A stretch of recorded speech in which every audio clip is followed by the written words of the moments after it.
Well, I'm gonna talk about the male reproductive system. It's very important to know it and to know how it's conformed, the way it should act or perform in our life, and all about that to to have a healthy life, to have a healthy care of it. So I'm gonna start about to talk about the organs that conform it and the functions that they should perform correctly. I'm gonna talk about first about the penis. The penis as a conduct for urine to leave the body. Then is the testis. We all know the testis. There are glands where sperm and testosterone are produced. Then the scrotum. The scrotum is a body skin of to acts like a way of controlling the climate of the testis.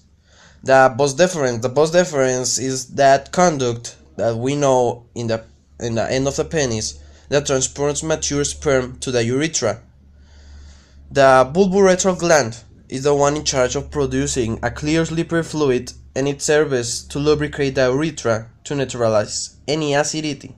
So this gland is in charge of protecting it, so it won't get damaged, and well, it will hurt a lot if it is get damaged.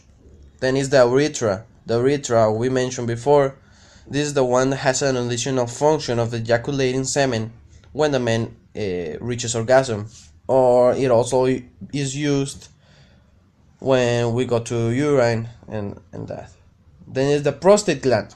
The prostate gland contributes additional fluid to ejaculate, and the seminal vesicle, as last, is in charge of producing sugar-rich fluid that provides sperm with a source of energy to help them move. Now, next, I'm gonna talk about the sperm, the way to follow through the male reproductive system until finally be released. Well, the sperm first, primarily, is manufactured in the testes. After being manufactured, it is called as an immature sperm, so it is transported to the epididymis, which is a layer just at the top of the testis, and then it is stored into converted to mature, and it's stored there for several days. Next, when we ejaculate, when we men ejaculate, this sperm goes up and gets expelled from the epididymis into the deferent duct. The deferent duct is a duct that connects to the spermatic cord that reaches into the pelvic cavity over the urethra to the prostate. Finally, it gets into the prostate. And as a final step, in order to be ejaculated, it goes down the pons deferens when it joins the seminal vesicle, forming a trajectory out of the body. Now I'm gonna talk about two glands that are located in the brain, the hypothalamus gland and the pituitary gland. And we may ask why these two glands are related to the male reproductive system.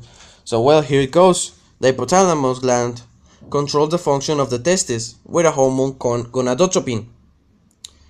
This hormone stimulates the anterior pituitary gland in order to be secreted into the body.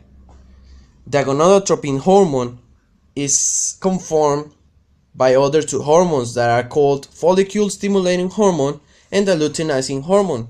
The first one, the follicle stimulating hormone, produces or promotes the production of sperm. With this hormone, we are able to produce sperm. And there's the other one that is in charge also of making or promoting to produce, but in this case, testosterone. Now I'm going to talk about the female reproductive system, and first I'm going to talk about the organs and their functions. So first one, it is the gonads, in this case the ovaries, where the eggs are produced. Then the oviducts, or fallopian tubes, which are the ones who guide the eggs towards the uterus. Then the uterus is where the developing of the embryo happens, and it's lined with the endometrium, which is where the embryo is embedded once it reaches the uterus. Then it is also the vagina, which receives penis during sexual intercourse, and its function is as a birth canal and exit for monthly menstrual flow.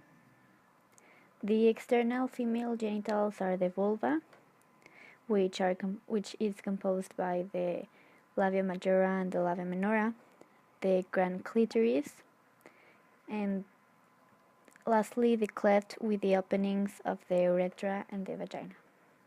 Fertilization takes place in the oviduct, which is the process by which a sperm collides with an egg, and the implantation of that fertilized or not fertilized egg takes place in the uterus. Now I'm going to talk about the path of an egg. First of all, the egg or the oocytes are produced in a process called oogenesis, and it takes place on the ovaries, in which we also produce the estrogen and progesterone hormones. Then we release one egg per month, and it goes through the oviduct until the uterus. Now I'm going to talk about the cycles of the female reproductive system. The first one is the ovarian cycle, and it's divided into 3 phases: the follicular phase, ovulation, and the luteal phase. Then is the uterine cycle, which is divided into menstruation, proliferative phase, and the secretory phase.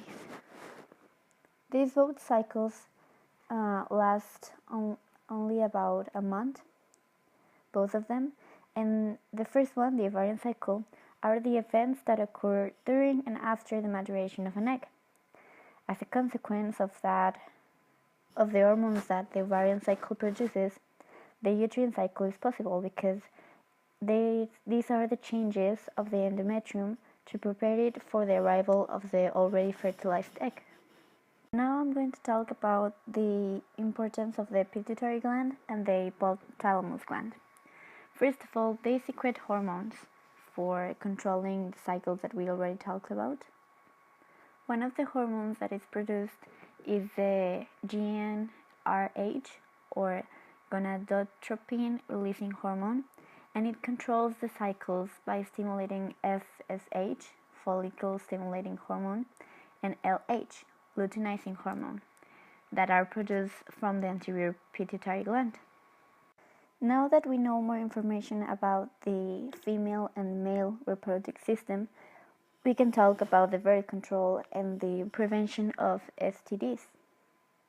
The most effective one is the abstinence, and it means not having any sexual contact. So it protects you from pregnancy and from STDs at 100%. Then is the vasectomy, in which the vas deferens is removed from the men so that the sperm cannot get out of the body. The tubal ligation, the oral contraception, the contraceptive implants, these are just some few examples of some birth control and preventing pregnancy methods, but none of them includes any protection against STDs, which are the diseases of sexual transmission. One of the most famous are the male condom and the female condom, and these are not 100% effective for pregnancy or for STDs, because there are some STDs that transmit not only by fluids but by any contact, so you can still get them. And within the pregnancy, the condom can break or it can fail, so there's not 100% of effectiveness. Another one is the natural family planning, which means to control your fertility days so you don't have sexual intercourse while you are on your fertile days. But this is not very reliable because most of the women are not strictly regular, and if they are, there are a lot of factors that can contribute to change in the ovulation and uterine cycle. So it's not very reliable, and it does not protect you from any STDs because you do not wear any kind of protection. The morning after pill is very famous because it's one of the most easiest one, and it's like an emergency method, but it does not works the 100% because there is a chance that your body does not accept it and that you still get pregnant. And well, it's very obvious that you don't have any protection against STDs. So we can conclude that the only method that is going to work 100% to prevent STDs and to prevent pregnancy is abstinence.